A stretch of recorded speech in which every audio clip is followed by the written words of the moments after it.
আল্লাহ পাক অবাক হয়ে যান সেই যুবককে দেখে যার প্রবৃত্তির তাড়না নাই, সে আল্লাহর দ্বীনের পথে ছুটছে। এই যুবককে দেখে আল্লাহ পাক অবাক হয়ে যান এবং তার দোয়া যেভাবে কবুল হবে, একজন মানুষ যার পা কবরে অলরেডি চলে গেছে তার দোয়া কি সেভাবে কবুল হবে? দুজনের ইবাদত সমান। এই বয়সে আপনি অনেক কিছু করতে পারেন। আপনি চাইলে এখন বড় সন্ত্রাসী হতে পারবেন, বড় জেনাকারী হতে পারবেন, আপনি চাইলে টিকটক সেলিব্রিটি হতে পারবেন, আপনি চাইলে এখন আরো খারাপ লাইনে যে মাদক সেবন করতে পারবেন, 30-40টা গার্লফ্রেন্ড চেঞ্জ করতে পারবেন, আপনাকে কেউ বাধা দিবে না। আপনি চাইলে 1-2 হাজার টাকা দিয়ে জেনা করতে পারবেন, উন্মুক্ত সব আপনার জন্য। ইভেন এখন আপনি চাইলে মদও খেতে পারবেন, লাইসেন্সে আছে, আপনি করতে পারবেন। এই সময়টা আল্লাহ পাক দেখতে চান আপনি কি করেন। যদি এই সময়টা আপনি আল্লাহর দিকে ফিরে আসেন, আপনি কোরআনের দিকে ফিরে আসেন, সুন্নত অনুযায়ী জীবন যাপন করেন, আপনার জন্য অপেক্ষা করছে জান্নাত। কি চান আপনি সিদ্ধান্ত নেন। শুরুটা হবে অধঃপতনের মেয়ে দ্বারা, মেয়ে দিয়ে অধঃপতন শুরু হবে। মেয়ের সাথে ফ্রি মিক্সিং, প্রেমের সম্পর্ক হয়ে যাবে, এরপর দেখবেন জেনা করে ফেলেছে, তারপর ব্রেকআপ, দুজন হতাশ, কেউ আত্মহত্যা করবে, অথবা কেউ দেখবেন পাইকারি জেনাকার হয়েছে বা রেপিস্ট হয়েছে বা মাদক সেবন করছে বা মিউজিক শুনছে, আস্তে আস্তে আস্তে আস্তে শেষ, লাইফটা শেষ, ক্র্যাশ।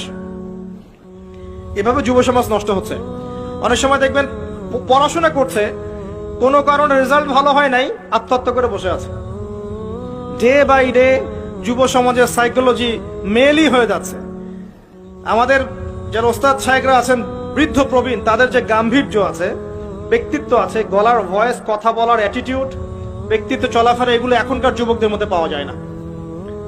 আমার কথা ভালো করে মিলাই দেখেন, এখনকার যুবকদের মধ্যে মেয়েলি স্বভাব আছে, কথা বলবে মেয়েদের মতো, অ্যাটিটিউড কেমন জানি মেয়ে অ্যাটিটিউড, লাজুক ভাব, মেয়ে অ্যাটিটিউড, কোনো মানে একটা গায়রত নাই, সৌর্যবীর্য নাই, ফিজিক্যালিও দুর্বল, মানসিকভাবে দুর্বল, শারীরিকভাবে দুর্বল। একটা পাক লাগায় দেন মাঠে দৌড়াইতে, শেষ।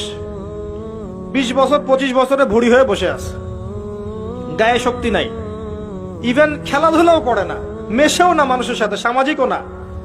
দেখবেন কেমন জানি আনসোশ্যাল, সারাদিন অনলাইনে পড়ে আছে বা গেমস খেলছে, ইন্টারনেট ঘাটাঘাটি করছে, রাতের বেলা সারা রাত নগ্ন ছবি দেখছে, সারা রাত। এত ভালো সাজার কারণ নাই, এগুলোতে ম্যাক্সিমামই আসক্ত, ম্যাক্সিমাম। এবং এটা আসক্ত হওয়ার কারণ আছে, এটা তো ফ্রি, অ্যাক্সেস ফ্রি, আপনি চাইলেই করতে পারেন। আপনার হাতে স্মার্টফোন আছে, আপনার বাবা দেখেন আপনি ফোনে কি করেন, আপনি চাইলেই করতে পারেন। কে বাধা দিবে আপনাকে? কেউ বাধা দেন নাই। আর এই যে গার্লফ্রেন্ড বয়ফ্রেন্ড সংস্কৃতি যখন থেকে ছড়িয়েছে, যা ইচ্ছা তাই করছে এরা। এবং এখন এই কাজগুলো শুধু ছেলেরা করছে না, মেয়েরাও করছে। মেয়েরাও মাদক সেবন করে এখন, জানেন? মেয়েরাও পর্ন দেখে। আর মেয়েদের ড্রেস আপ তো আমি বলার অপেক্ষা রাখে না। নতুন কি প্রোডাক্ট আসলো, নতুন কি কসমেটিক্স আসলো, নতুন কি ডিজাইন আসলো, নতুন কোন সিরিয়াল আসছে, কোন নায়িকা নতুন ডিজাইন ফ্যাশন করলো, সব নিয়ে ব্যস্ত হয়ে আছে। আমি ওইদিকে আসবো পরে। এতটুকু বলছি, এই যুবক যুবতীর জন্য আল্লাহ পাক আরশে আজিমের ছায়া রাখেন নাই।